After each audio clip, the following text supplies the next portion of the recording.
Hi, my name is Pip. I am the author of The Hunted, which is the first book in the Phoenix series, and today I'm going to be reviewing David Sheff's Beautiful Boy. I actually watched the movie that's based on this book on a flight from Sydney to America, and I was so moved by it that I was actually trying really hard not to sob on the flight.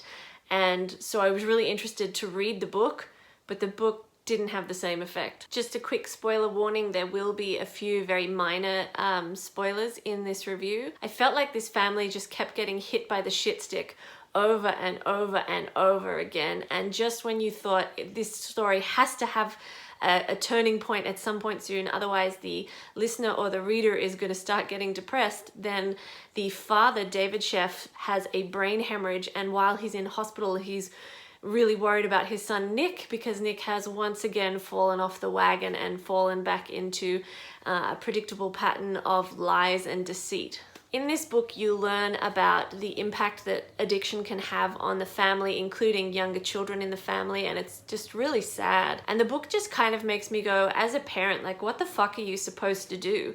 He has a really open conversation with his son about his own drug use in his younger years, and he has really open conversations with Nick once it's revealed that Nick has some issues. They try and get him therapy. They're very open about what drugs are, and that marijuana is often like a gateway drug. And they have these conversations with him, and it just kind of seems like, you know, no matter what you do, they're going to use if they're going to use. If you try and scare them away from drugs, they're going to use if they want to.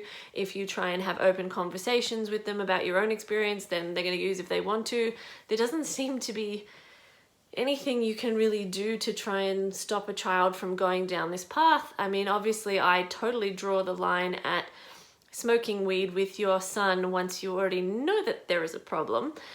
But I mean, it just seems like such a difficult burden, and I just don't even know how you begin to navigate that issue. It takes quite a long time for David Sheff to realize that the fate of his son actually doesn't have anything to do with him. His son will live or will die regardless of what happens to his father, because he's in the grips of addiction to just a horrendous drug.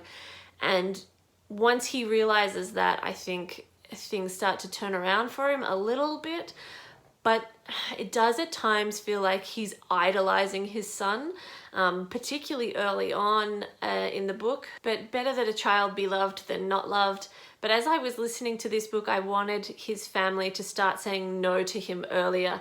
But that being said, I can't imagine how difficult it would be to say no, because you'd be wanting to rescue him over and over. And they did try and rescue him over and over, but at a certain point, you have to realize that he has to take some accountability for his own position and his own situation in life, and that he's not going to stop until he finds his own way through whatever it is that he's got to get through to get to the other side. After a while, I found the repeated relapses just got me down. And I mean, I'm sure they were horrific to go through as a family, but as a reader or a listener, it was just incredibly repetitive after a while.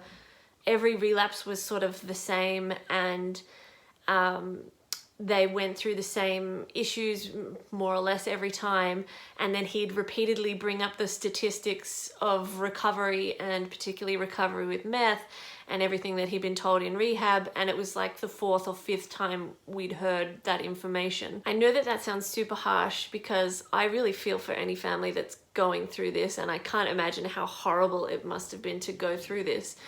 But as a reader and a listener, it just felt like a really long book with just no hope. I actually gave up listening after the vast majority of the book. I actually had about an hour and a half left to listen to, and I couldn't keep pushing through, because I mean, life is not perky enough for me to be willing to be bummed out to that level. Like, I just didn't feel like there was any hope. And I mean, I know based on the movie that he manages to turn things around, but I just felt like there was no hope, and it was such a depressing book to listen to. And I don't want to sound like an insensitive asshole, but that was how I felt.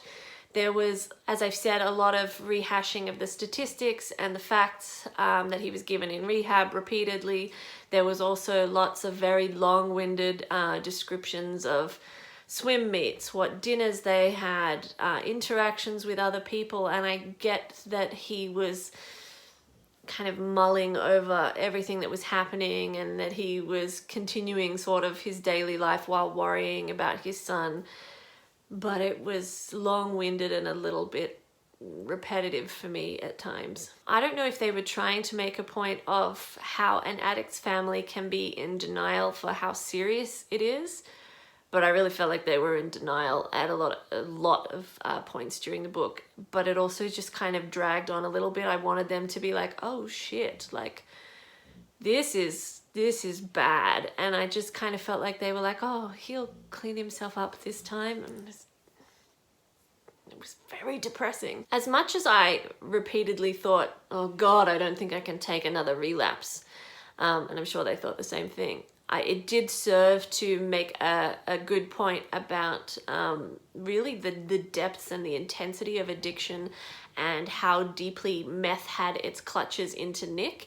But he was so lucky he had access to the medical care that he had access to, and that he had parents who could financially support multiple trips to rehab. I hope to never understand addiction in the way that David Sheff and Nick Sheff do. I really hope that I never understand it. But the book did leave me with kind of an understanding that it's just such a physical need for the addict. Ultimately, I didn't finish this book. Like I said, I stopped with about an hour and a half to go on the audio. It was just too depressing, and I just felt like there was no hope. I probably would have stopped earlier had I not have seen the movie. And I wanted to finish it. I couldn't handle being that bummed out by a book in my spare time when life is already very stressful. And I'm sure there are lots of people who really enjoyed the book, but I wasn't one of them. If you've read Beautiful Boy, let me know in the comments below what you thought of it, and don't forget to subscribe to my channel.